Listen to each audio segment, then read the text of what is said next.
If you're like me, and I know you are, you've seen this image over and over for the past few days. The heartwarming moment when two Olympic runners, New Zealand's Nikki Hamblin and Abby D'Agostino of the U.S., came to each other's aid after a collision on the track and then helped each other hobble across the finish line. Newspapers all over the world declared it the true meaning of Olympic spirit. Now look, I don't think these athletes did anything wrong. It was fine, but I'm against saying that this gesture is the real spirit of the Olympics, because it implies that it's somehow an antidote to all the cutthroat competition, as if there's something wrong with people who are thinking about only winning. But that's what they're doing. They train their whole lives to win, to defeat their opponent and bask in glory, and there's nothing wrong with that. I remember watching the Olympics closing ceremony in 2012, which featured a children's choir singing John Lennon's Imagine, and the TV commentators saying that this embodied the true Olympic spirit. It doesn't. Imagine there's no countries, it isn't hard to do, nothing to kill or die for, no religion too. The entire stadium was singing along to a song that is the antithesis of the Olympics, which celebrates nationhood, separate countries competing against each other, the thrill of victory, the agony of defeat. That is the spirit. It doesn't need softening. Nick, are you like me? Are you tired of this true spirit of this and that? That's all I have. What?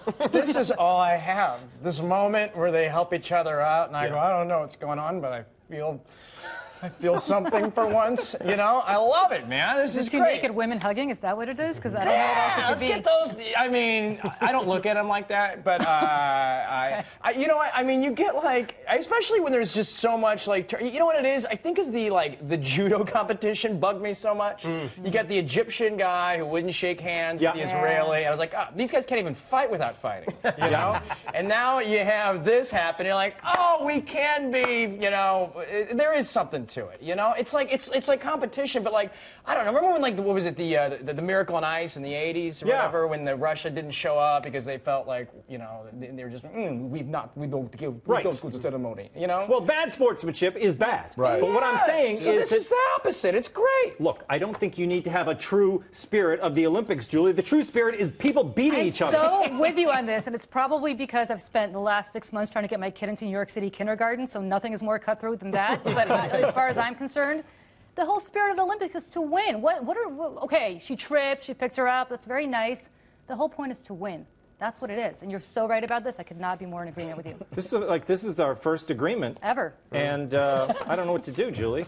It's amazing. Give me a hug during the commercial break. Exactly. That'd be nice. Boris, this woman, the American, I believe, D'Agostino, is injured, and she is not going to be able to compete, even though she got a waiver, and you know they're going to let her compete. She can't because she's injured. If you're injured, you're not supposed to finish the race. She could have injured her knee even worse than it was.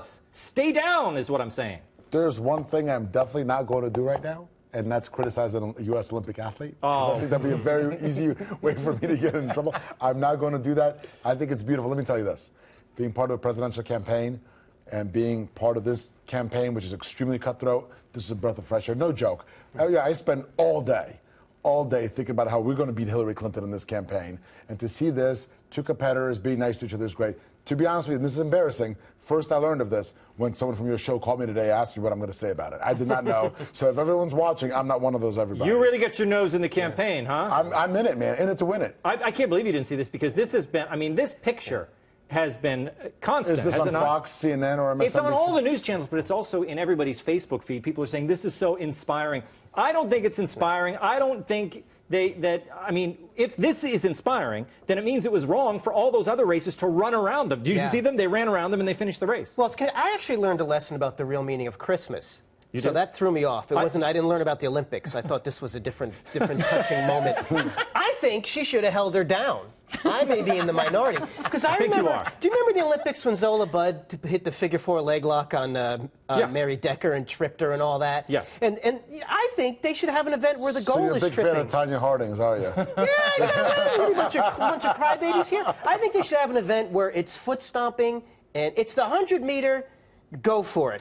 Whatever the hell it takes to get to the end. That's the real spirit of the Olympics. We should bring back pancration, where they fought with rocks taped to their hands. What is that? I didn't. That was an original Greek Olympic I'm getting sport. the sense that these two were not huge athletes in high school or college, okay? Well, they're great fans, though. They're great fans. We're very passionate Part of the about band or athletics. something like that. Listen, you know, I think there was something really nice about it. They're competitors, and the Olympic spirit, if you look at the history of the Olympics, it is about this. It's not like NFL football where you go knock each other's brains out, and the other one team wins and celebrates and said that God is with them, while God, I guess somehow is not with the team that lost, right? So the Olympics do have this spirit and goes back to ancient Greek times and all that fun stuff. I love it. I'm all in. I like the hammer story. See that woman throwing the hammer? I think we all agree that Jeff Gillooly was a really misunderstood person, right? Based on this whole discussion, the guy that hook somebody up. the guy that tried to. That's what you do. You want your woman to Tanya win. Harding guy? Tanya Harding's You know boyfriend. what I was just about said? It took a team of people to come up with the plan of hit her in the leg with a pipe. They had meetings. 2 seconds. I gotta go to Well, lunch. this was before cell phones, so I couldn't text about it. You know, there was meet at sending the telegrams. Applebee's and it'll be Yeah, pipe it's in like the leg. dot, dot, dot, leg, dot, dot, dot, stop, dot, dot, dot, pipe, stop, you know? The headline on my blog, Liberal Pundit Defends Assault. Yes. Yes. Good. You have a What blog? happens on this show. Good. No, I'm going to make one just for okay. that, though. Great. If Trump and Hillary went to the podium for a speech and they got tangled up and they fell down and then they helped each other up, wouldn't everybody be like, oh, our candidate, look how great they are. They helped the other one up. They would, Like and that's they not would. going to happen, That's is not it? it. No. Well, You she think it'd may be some fall foot because she's got no stamina. So you don't know. But Donald Trump is definitely not. Okay.